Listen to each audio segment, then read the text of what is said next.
Hello? Hello? Hello? Hello?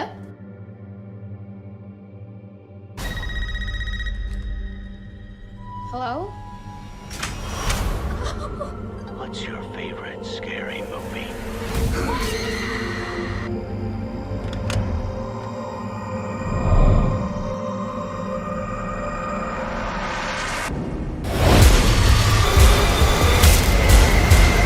Hello, Sydney. It's an honor. Hello, everyone, and welcome to Loud, a pop culture podcast special event series, Scream, Ranked and Reviewed, and this is the finale of the series. I am your host, TOMYE West.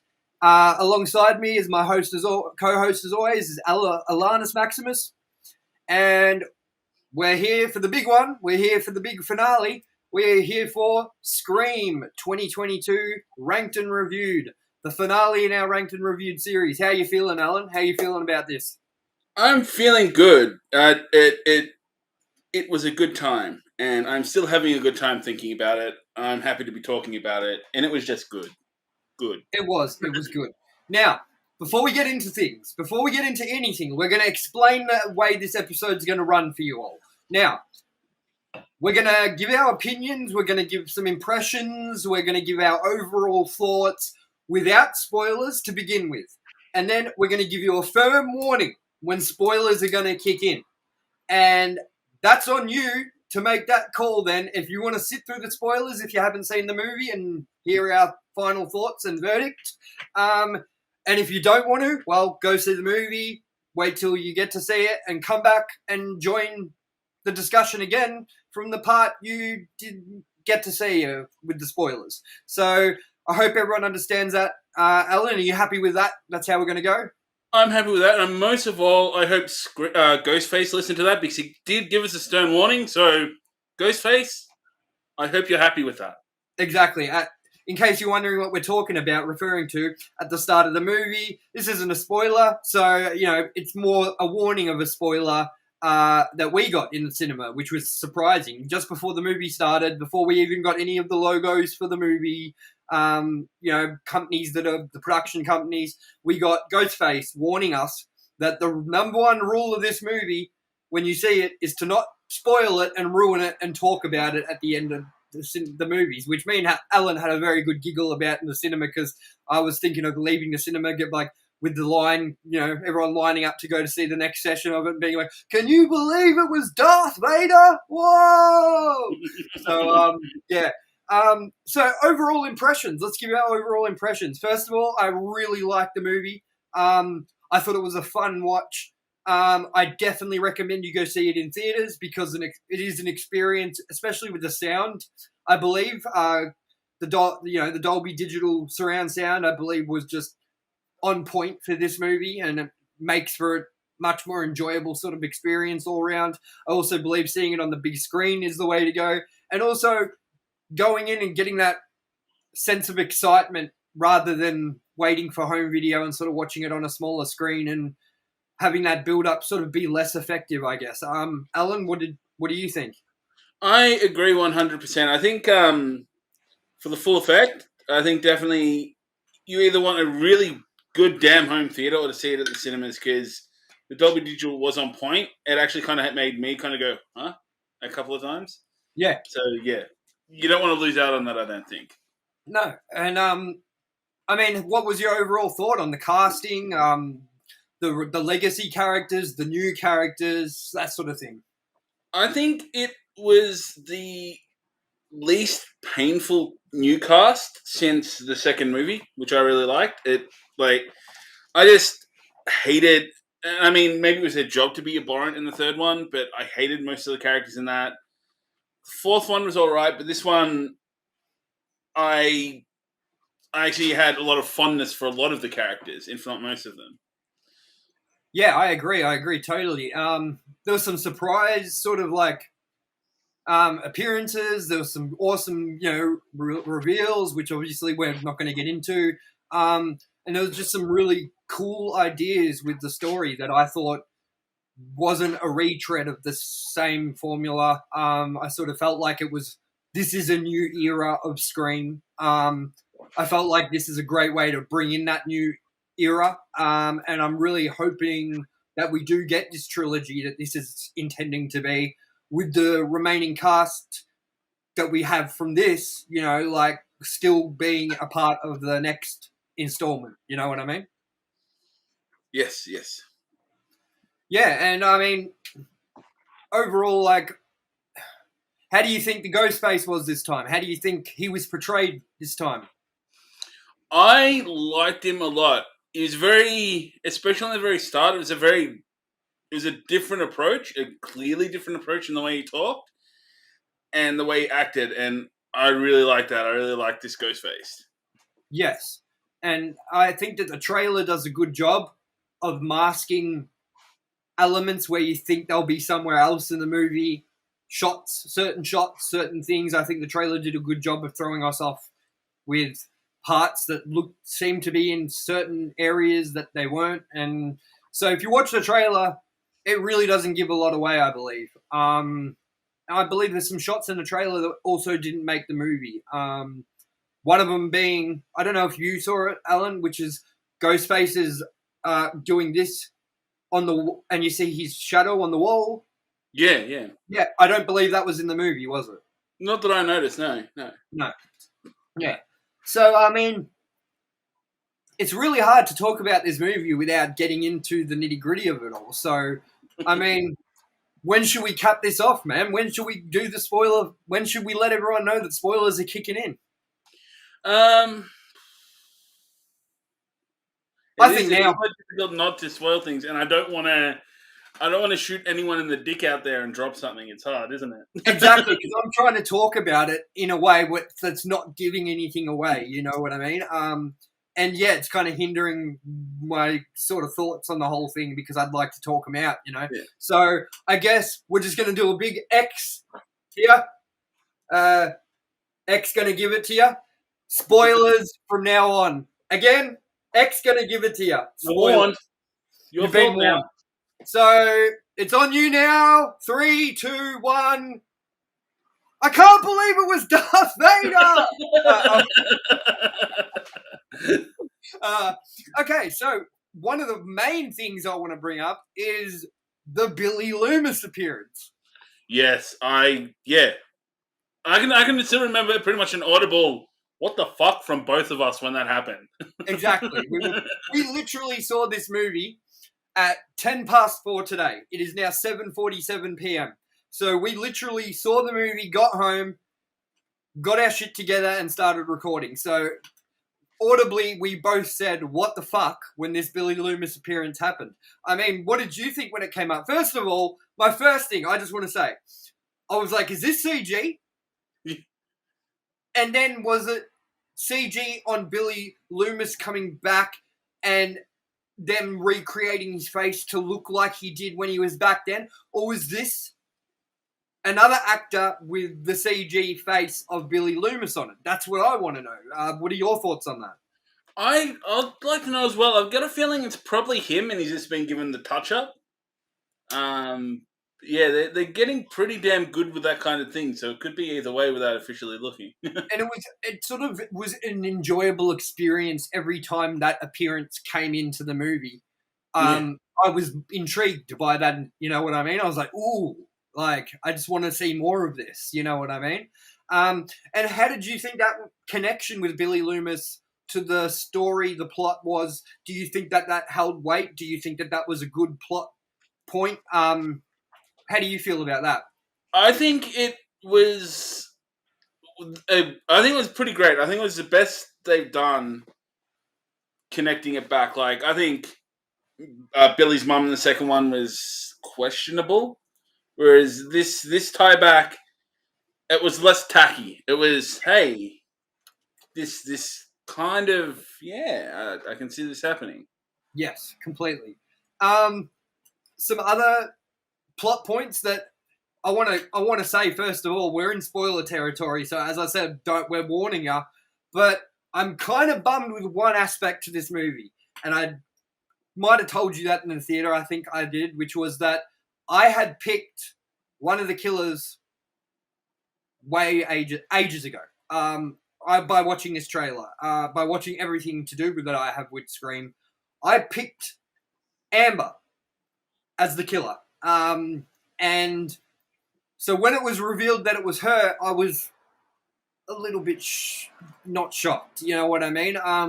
So for me, that kind of, I don't know if that was on me because I might have looked into too much and had some stuff spoiled for me that I don't remember having spoiled for me, but kind of maybe it twisted itself into thinking I hadn't been spoiled, then seeing the trailer and connecting it all. I have no idea what happened, but I predicted Amber. I didn't predict Richie. But I do believe that I think that may have been spoiled for me as well, but it wasn't a memory I have of it. So, I mean, what about you? Who did you have picked at the start, and were you shocked at the reveal at the end? I had I think it was Vic picked the chick with the red hair shot in the face, but at the same time, the whole time I'm thinking, no, that's too obvious. Yeah, it was too much. It was too in your face. You know what I mean? Yeah, and the whole movie with forgotten his name, boyfriend, other killer.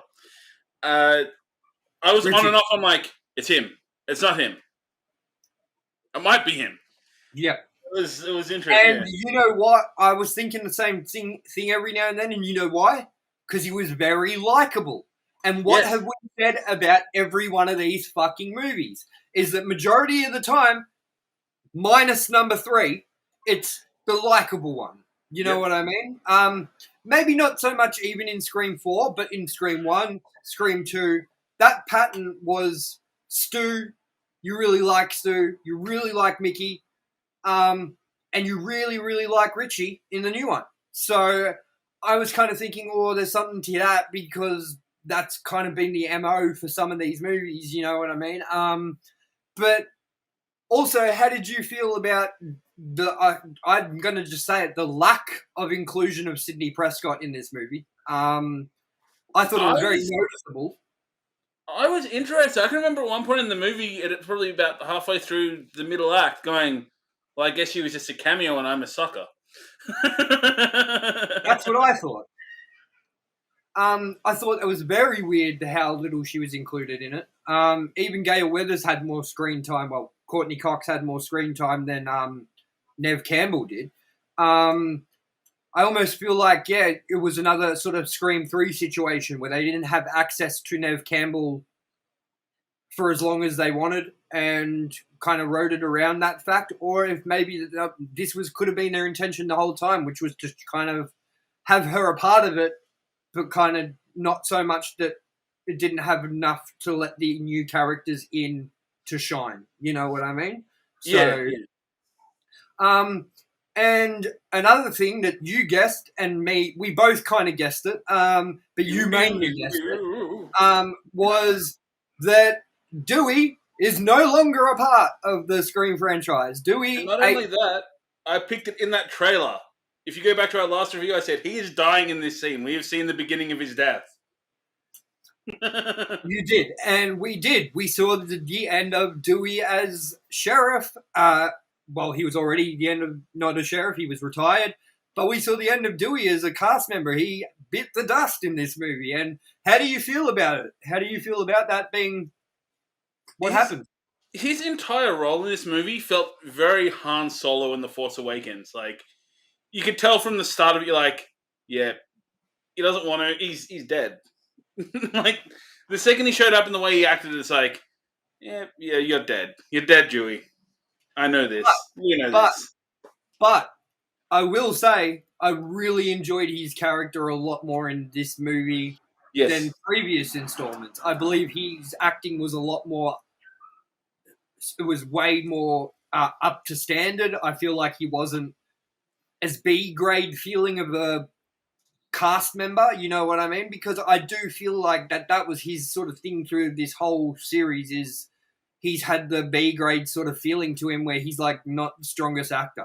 And I feel like he nailed it more in this one than previous installments. How do you feel about that? I agree, but also like at the same time, there were some brief moments where they still slightly threw him back to that comical side when he's like first messaging Gale. He's like, I shouldn't have put that smile there. It's like, yeah. that's the goofy Dewey for a moment. And the same thing about him sitting in the party, not in the party, on the couch and saying, I feel like I shouldn't have come here now, and things like that. You know what I mean?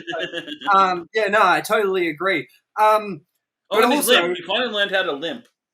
That was the weird thing. That's what you asked me in the theater. You're like, why did his limp come back? Because in the fourth one, the limp wasn't there, yeah? Yeah, no, I don't think so. I'm pretty sure the limp was gone, and now he has the limp back. And I don't know, anyone that's watched our previous Scream reviews will know that we've had a constant problem with that limp since Scream 2, because it's a shit. It doesn't even look like it's a real limp. You know what I mean? So, and the part that I have to bring up is when we audibly laughed because of the Dewey music soundtrack coming back to it, which I've always had a problem with again. But they did it, and I don't know, I can't help but to commend them on sticking to using that theme. How do you feel about that as well? So, I was hoping it didn't happen because they just did the massive orchestral dramatic crescendo kind of thing. But I was hoping for a melancholy version of that theme as he died. I really wanted that, but it didn't happen. And the other part that me and you both went, in the movie was when we realized that the metal mask Ghostface with the flamethrower was a part of the Stab movies and not actually in the movie like the trailer suggests. That was a pretty brilliant throw off there because that had the internet talking to, the metal mask. Yeah, and then that was cool because at the end when Amber is on fire, the way they cut that trailer together made it look like Ghostface was killing Amber and she was on fire from the flamethrower. Yeah. So that was a throw off, but that kind of what made me go, I reckon it's that Amber chick. But there's a lot of reasons. There's a lot of things that shoot through my head as to why that I ended up guessing that. But tell me some more things that you really liked about the movie. I liked that I think the whole premise of the movie was, I've seen a lot of reviews and opinions on it with people saying it didn't break the mold much, but I think that was the premise of it. And I think especially if you consider this is a crossover point to a new era, I think it did pretty well at remaining the same as very close to the first one while being subtly different. Like the first kill in the movie survives the whole movie, and she's kind of the one of the main supporting kind of survivors we're probably going to see on for the next 2 or 3. I think they did it really cleverly where they kept the same formula, but they started twisting it for a transition, and they gave it a good meaning behind it as well. Like, it was justified because the killer set this all up to be this way. Like, her motive was they moved into Stu's house, and from there met the other killer and kind of wove their web. I think it was really intelligent that way, and I think we're going to see it more unfold and become a bit more probably different and evolved for the next movies, I think. I agree. I think that this movie had to do what it did in order to solidify this as a solid entry into the series. Because I feel like if it broke the mold too much, as the movie says itself, that's too much for the true fans of this movie that want that throwback, that want that continuation of a story that shouldn't have been continued probably the way it was continued. You know what I mean? Yeah. So, some things I really liked about the movie was I really loved the brutalness of Ghostface's stabs this time. Like, it wasn't just 1, 2, 3. Majority of the time, it was fucking 17, 20, 25 stabs just going at it. And, that's what I love from that Ghostface. The other thing I liked was he sort of like his own throwbacks to being like, this is like the original movie, you know what I mean? So he's sort of own throwbacks to himself, the previous killers from the first installment. I really like that. I I really, again, like the setting of Woodsboro as the backdrop. I think Woodsboro is compelling on its own as a character, kind of like I feel with Gotham City with Batman. That's how I put it, where Woodsboro, it can't be set anywhere else without it feeling too different, which Scream 3 showed us is the case. Scream 2, not so much, because it was set on a university campus that felt very much like it was Woodsboro, even though it wasn't.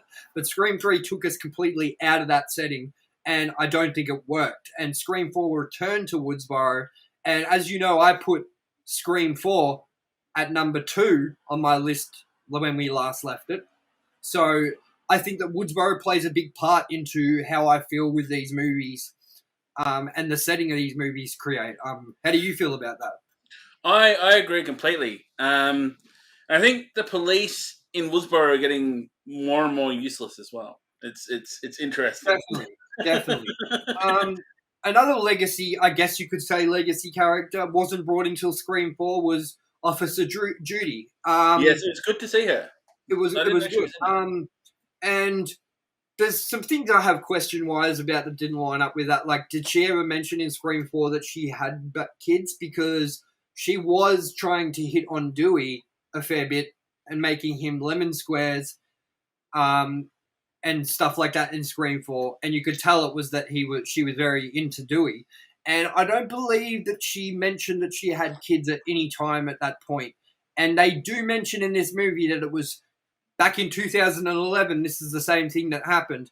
So her son was much older than 11 years old in this movie, Wes. Yes. By the way, which was a nice touch and tribute to Wes Craven, naming that character Wes. But yeah, that's one thing that's maybe one connection that I'm sitting there going, I don't think she mentioned that she had kids. She was trying to hit on Dewey. Now she's got a son who's like 16, 17. So that was one thing. I don't know. Did you think about that at all? Yeah, I think I don't think it was mentioned, but I think it conveniently kind of slid in there. Like, she didn't really need the elaboration for, so it kind of it's an acceptable thing. I think it's like probably was never by design, but it's also it was definitely acceptable, and it was something that I didn't want to nitpick too much, which is why I just kind of threw it together and asked you what your thoughts on that were, because that was one of the only things timeline-wise that I was like, you know what I mean? But it wasn't so bad that it broke the mold or broke the feeling of the movie, you know what I mean?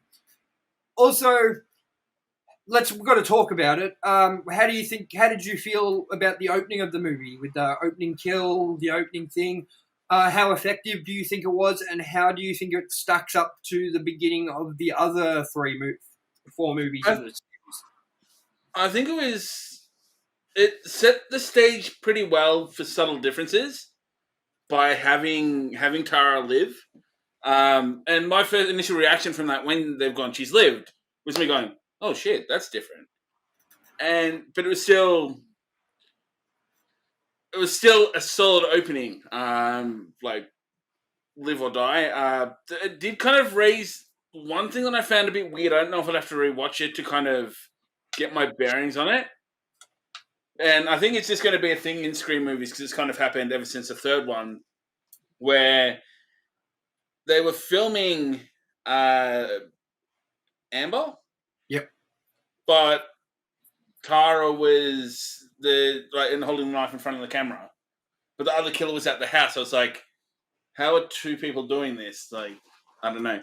Well, I'm guessing that that's going to be what I was going to bring up next, which was that because we were seeing this movie for the first time, we didn't really pay much attention to who could have been the killer at what point and stuff like that. We really didn't think too hard into that this time. We kind of just went in and took the movie for what it was. We usually like to dissect it a little bit and try to work out who we think was behind the mask, but at each point in the movie. But I'm the only one I think might be Amber killing Dewey. Yep, I agree there. Just because of the way she said he died like a little bitch. Yeah. So, that's what I was going to bring up with you was, did you think you noticed anything of who else could be the killer behind certain points of the mask, or? Whatever. I think it was her as well that stabbed the twin when they're reenacting the Randy scene and she's going up like that. I think that was her as well, because she was the one that was all for the kind of recreation of Billy Loomis element. Yep. I don't know for sure, and I could be wrong, but I'm fairly sure Wes and the sheriff weren't her, though. I'm pretty sure that was... Yeah. We got to remember that there are points in Scream 2 when Sarah Michelle Gellar's character is getting killed off that she's on the phone to Ghostface and he manages to duck in behind her and that person isn't on the phone, yeah? So we've got to remember that there are possibilities of someone being on the phone while the other killer is doing whatever in the house, you know what I mean? So that's one thing we have to take into consideration when we think about those sorts of things. This one also, I think, in some ways will make it a bit harder too, because you saw in the hospital scene, he has the device in the mask. So he's obviously got a hands-free in there because he's talking on the phone through the mask with the voice changer on. Yep. Which I think, that muddies it up, muddies the waters a little bit there as well. But at the same time, I like that. Because it can make some of those kind of, but what? A bit more believable.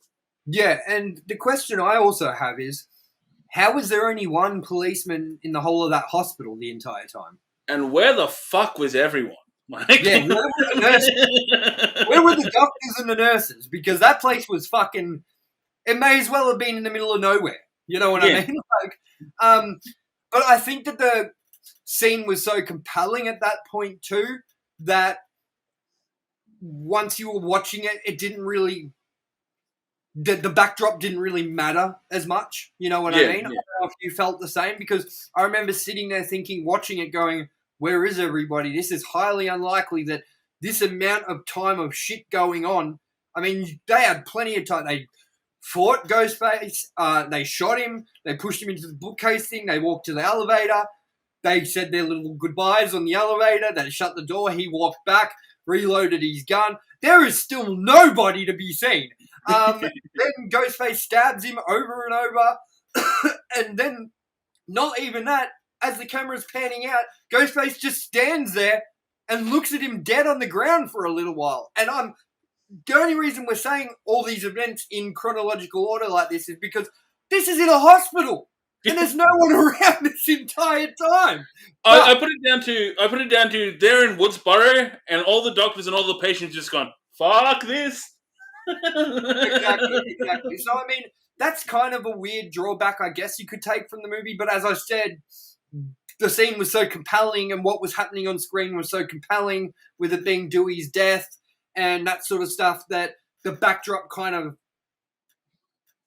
sort of distances itself and you don't think about it as much because of the events happening in front of you on screen.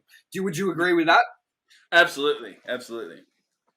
Yeah, no, I'm still mulling over things as we talk, man, because it's just, I think this is the quickest we've done a review after watching a movie. You know? So I can guarantee you we're going to be talking about this for the next couple of days and going, but what about that? Yeah. I'd be surprised if we revisit this movie for that. I already want to see it again so I can pick up on the things that they do through these movies, which is give you subtle nods, give you subtle clues that you wouldn't pick up on unless you rewatched it and knew the outcome of the movie, you know? So I'm very keen to already go back and see this movie again. But the other thing I wanted to talk to you about was that I had something in my mind that I was like, fuck, we need to talk about that, which was, early on, I've lost what I was saying. I'm going to think what I was thinking of. Anyways, there's just a lot going through my head still that I'm processing. But, I mean, it's just hard to talk about even any more, like, in-depth than we are because, as I said, it's the first time we saw it, and I'm sure there was so much subtlety that we just didn't know. Like, that's right. Now I remember what I was going to. Do you remember at the end of this movie there was a slight nod to Scream 4 where they said, this isn't a fucking movie. And he said, it will be. Yes. I picked up on that. I'm like, hey. And that's what I was trying to get to. That's what got lost in my head for a second. I was like, wait, where am I? You know what I mean? But then I remembered that that's something that we both kind of picked up on in Scream 4, and that happened again in this movie, and I really liked that sort of callback. You know what I mean? I feel I can't remember his name for the life of me, but the boyfriend, the male killer. I feel he had a lot of vibe about him where he was kind of, his character was very comparable to Billy and Timothy Oliphant from the second one. I can't remember his name. Mickey. Yep. I feel he even himself was a homage to those two, which I found very definitely good as well. And I feel like Amber's sort of craziness at the end, where she was like doing weird little like ticks and stuff. You know, I think there was a part where she was like ee to somebody or whatever. I felt like she was being the Stu. Yes. At that point. But yeah, I mean, what do you think about Courtney Cox's sort of inclusion in this movie? How do you think she sort of measured up to Gale Weathers in previous installments? I liked it, and it kind of, I can remember, I don't know if it's the Scream 3 or the Scream 4 review we did, we were like, why would Gale stay where she is? She's this aspiring reporter. And That's it actually 4. addressed that, and that was the reason that like they went to New York and Dewey couldn't handle it and left. Yeah. I like that they did that, and I think the character evolution of Dewey and Gale across the whole series is just, as a whole, really good. Like, I feel like that we should have gotten a little bit more of that with Neb Campbell, you know? Like, Yeah. I feel like we should have gotten more of like an understanding of who she was with now, what she was up to, because we really didn't get much except her running, showing that she has kids, and then arriving and then confirming to us that she has kids. And that's basically all we got from what kind of happened between Scream 4 and now for her, you know what I mean? Whereas Gale Weathers and Dewey, we've got that good sort of understanding of where things went between Scream 4 and Scream 5, you know what I mean? Does that make sense? It does, yeah. Yeah. And there's one scene as well I forgot to mention that it was tense. It had me going, what's happening? Who are you? When they went back down, and that's when I actually noticed it was Stu's house as well. When we went to the basement, I'm like, that's fucking Stu's house. Yeah. When Amber and the female twin, they're having that to and fro, I'm like, someone's going to stab someone. He's going to stab. Almost had a stroke from the nervousness there. I'm like, and when she says it's maybe because I'm the killer, I was like, oh shit, is this the reveal already? You know what I mean? Like, that would have thrown me off. You know what I mean? Like, that would have like completely thrown me off. Because I wouldn't have picked her being the killer. You know what I mean? Yeah. And how did you feel about like sort of the updated tech that they used with like the phone tracker? How like, you know, you could like location share and then walk and meet that person and things like. How did you think the use of that went? Did you like that inclusion? I liked it, and I also thought it was that it was clever as well. How he's realized that he's being tracked and he's piffed his phone. I'm like, I like that. That's really didn't work out well for him, but although one thing I think was he the one in the ambulance at the end that gave the thumbs up? Has he lived? Because I didn't quite catch it. Someone was in the ambulance and gave the thumbs up. I'm like, who was that lived there? Yeah, that's a good question. Was it her brother or? I think it was, yeah. Yeah, I liked him, and he was clever. Like, he was stupid for going out there, but yeah. Yeah, no, I think it would have been him because Ghostface didn't have a lot of time to finish him off because of the lights from the car. So Ghostface ran off. So I'm guessing that was he survived because Ghostface got scared away from the car lights. So yeah, I'm putting it down to that's who it was. And if anyone watches this and we're wrong, please comment below so that we are more aware. Do you plan on seeing this again in theaters? Do you plan on waiting a bit? Do you plan on seeing it on the old pirate ship, or do you plan on seeing it when it comes released properly? What's your intentions to see it again? I'm tossing that up. I'm very tempted to see it again in the cinema, just for the audio quality as well, because it's something I'm not going to get again. So I'm thinking maybe while it's there, maybe it might be a good chance. 'Cause it was just, as you said, it was utilized really well. Like it really kind of it sucked you into the atmosphere. I think it was a very well done stereo kind of use of the system. Well, we're kind of getting to the wrap up of this ranked and reviewed series. I mean, we don't want to get these episodes going any longer than they need to go. We don't want to kind of, drag the conversation out. So right now, I'm going to get Alan to talk to you about 5 reasons maybe why you should go see this movie quickly while I get our results up. And also, Alan, I'll get you to, while you're giving these, just to quickly type in the chat what your review, what your finale list is, because this is it. Okay, I'd say reason number 1. I will say I've always been someone since Scream 3 that's been a little bit apprehensive with these movies, and kind of been like, is it stretching it out? Is it stretching it out? This doesn't do that. There was nothing about this that made me feel like it was stale. And it's very enjoyable. It is a good homage, as well as that starting point to changing things. Sorry, just I'm shit at multitasking. One moment. No, that's all right, man. That's the reason. It is very brutal, probably the most brutal, I think, in the violence, which I'm a sucker for. I like my gore, and it does it very, very well. A lot of the kills are brutal, and a lot of them are very sadistic too. Like Wes's death, he slowly gets the knife pushed through his neck, and it's like it's. I can see how it could make people squirm, which I don't think there's ever been a moment in the Scream movies where I didn't squirm myself, but I can see that people that might be more sensitive to that thing would be like, oh. that kind of torturous moment. Yep.